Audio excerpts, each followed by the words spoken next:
ನಮ್ಮ ವಕೀಲರ ಜೊತೆಲೂ ಮಾತಾಡಿಲ್ಲ, ಯಾರ ಜೊತೆಲೂ ಮಾತಾಡಿಲ್ಲ.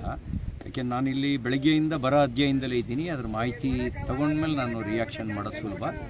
ಏನು ಬಂದರೂ ನ್ಯಾಯಾಲಯದ ತೀರ್ಪನ್ನು ಗೌರವಿಸಲೇಬೇಕು. ಅದು ಯಾವ ಪರ ಬರಲಿ ವಿರುದ್ಧ ಬರಲಿ, ಸಂವಿಧಾನವನ್ನು ಒಪ್ಪೋರೆಲ್ಲರೂ ನ್ಯಾಯಾಲಯದ ತೀರ್ಪನ್ನು ಗೌರವಿಸಲೇಬೇಕು. ನಾನು ಗೌರವಿಸ್ತೀನಿ. ಮಾಹಿತಿ ಇಲ್ಲ ನನಗೆ ಏನು ಬಂದಿದೆ ಅನ್ನೋ ಮಾಹಿತಿ. ಕ್ರಮ ತೆಗೆದುಕೊಳ್ಬಾರ್ದು ಅಂತ ಹೇಳಿದೆ. ನನಗೆ ಅದ್ರ ನಮ್ಮ ಲಾಯರ್ ಜೊತೆ ಮಾತಾಡಿದ ಮೇಲೆ ಹೇಳ್ಬೋದು. ನೋಡೋಣ, ಇದ್ರ ಬಗ್ಗೆ ಏನು ಮಾಹಿತಿ ಇಲ್ಲ. ಈ ಥರ ಒಂದು ತೀರ್ಪು ಬರುತ್ತೆ ಅಂತೇಳಿ ನಿರೀಕ್ಷೆ ಇತ್ತಾ ಸರ್? ಅಲ್ಲ, ನನಗೇನು ಇನ್ಫಾರ್ಮೇಷನೇ ಇಲ್ಲ. ನಾನು ಬೆಳಗ್ಗೆಯಿಂದ ಇದ್ರ ಜೊತೆಲೇ ಮುಳುಗಿದ್ದೀನಿ, ಬಿಟ್ಟರೆ ಏನೂ ಮಾಹಿತಿ ಇಲ್ಲ. ಸಾಕಷ್ಟು ವಿವಾದಕ್ಕೆ ಕಾರಣವಾಗಿತ್ತು ಸರ್ ಆ ಮಾತು.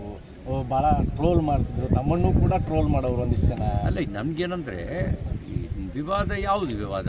ಅದರಲ್ಲಿ ನಾನು ನಿಮಗೆ ಕೇಳೋದು ಪ್ರಶ್ನೆ, ಅದರಲ್ಲಿ ಸಮುದಾಯದ ನಿಂದನೆ ಎಲ್ಲಿದೆ? ಯಾವುದು ಸಮುದಾಯದ ನಿಂದನೆ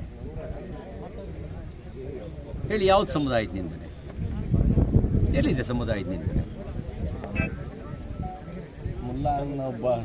ಮುಲ್ಲಾ ಅನ್ನೋದು ಅನ್ಪಾರ್ಲಿಮೆಂಟ್ರಿ ವರ್ಡಾ?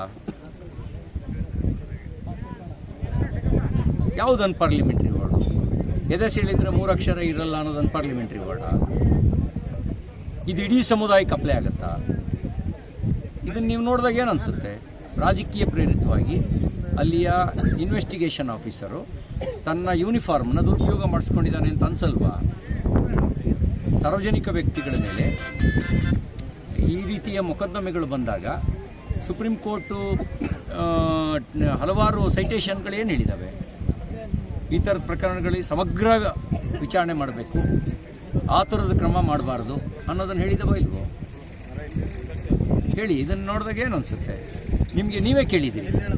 ದೂರುದಾರನ ದೂರು ಅದನ್ನೇ ಆಧರಿಸಿ ಈ ಕೇಸ್ನ ಇಡೀ ಕಮ್ಯುನಿಟಿಗೆ ಅಪ್ಲೈ ಆಗೋದು ಎಲ್ಲಿ ಅಪ್ಲೈ ಆಗುತ್ತೆ? ನಾನು ಮುಂಚೆ ಹೇಳಿದ್ನಲ್ಲ, ಹಿಂದೂ ಮತ್ಲಬ್ ಜೂಟ್ ಹೇ ಅಂತ ಹೇಳಿದವರು Rahul Gandhi.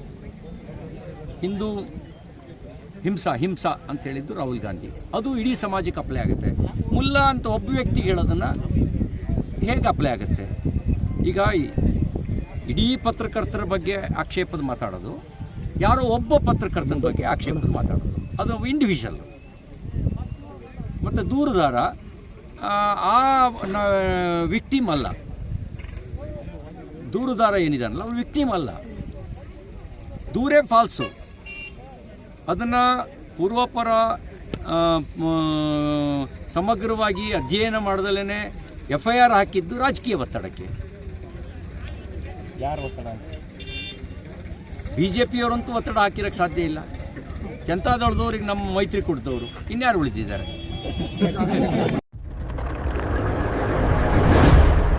18 updates. Panchayat to Parliament.